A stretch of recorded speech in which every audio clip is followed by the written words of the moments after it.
গড়িয়াটা না বড় অদ্ভুত একটা জায়গা, বুঝলেন তো। গড়িয়ায় কি নেই, বড় বড় জুয়েলারি শপ থেকে শুরু করে ছোটোখাটো মল, 5 নম্বর 6 নম্বর সরকারি বাস স্ট্যান্ড সবই আছে, আবার এসবও আছে।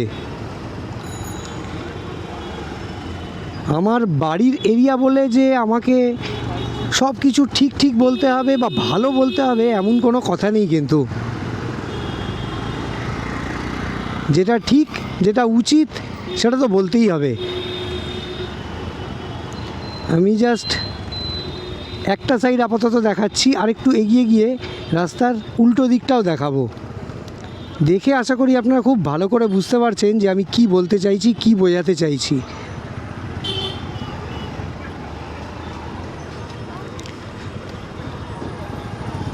গড়িয়ায় থাকি বলে সত্যি বলতে মাঝে মাঝে খুব গর্ব হয়, মনে হয় যে এমন একটা জায়গায় থাকি যেখানে বাস থেকে শুরু করে বাস, অটো, মানে মেট্রো সব কিছু খুব ইজিলি অ্যাভেলেবেল। গড়িয়ার মধ্যেই রয়েছে মেট্রো স্টেশন নজরুল, তারপর 5 নম্বর সরকারি বাস স্ট্যান্ড, 6 নম্বর সরকারি বাস স্ট্যান্ড। বাইপাসের দিকে যেতে গেলে বাস পাওয়া যায়, কি নেই।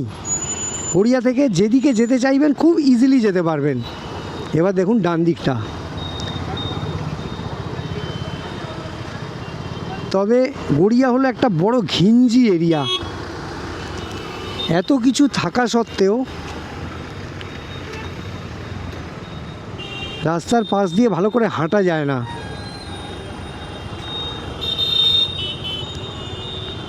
রাস্তা কমে অনেক সরু হয়ে গেছে।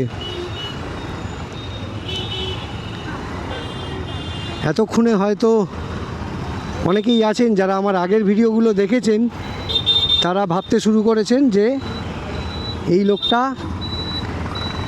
সেই একই, যারা হকার, যারা গরিব, তাদের ক্ষতি করার জন্য বারবার এই ধরনের কথা বলে আর এই ধরনের জিনিস দেখায়। কিন্তু আপনারাই বলুন, আমি যেটা দেখাতে চাইছি বা যেটা বোঝাতে চাইছি বা যেটা বলতে চাইছি সেটা কি ঠিক না ভুল? এদিকে রয়েছে গড়িয়া বাটা।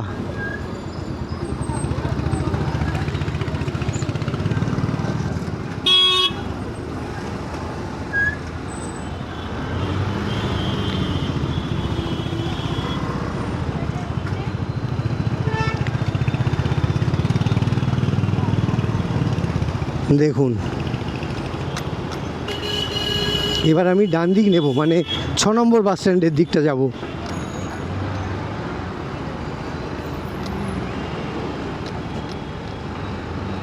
সব দিকেই একই রকম অবস্থা।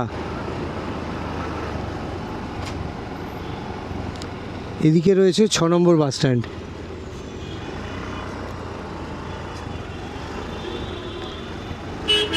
তো যাই হোক, আমি park street, Dharmatala, Howrah station অনেক কিছুই দেখিয়েছি। এই কদিনে কলকাতার অনেক জায়গা কভার করেছি আর আপনাদের সাথে শেয়ার করেছি। তবে আমার বাড়ির এরিয়াটা শেয়ার করা বাকি ছিল, তাই ভাবলাম আজকে একবার আপনাদের গড়িয়াটা দেখাই।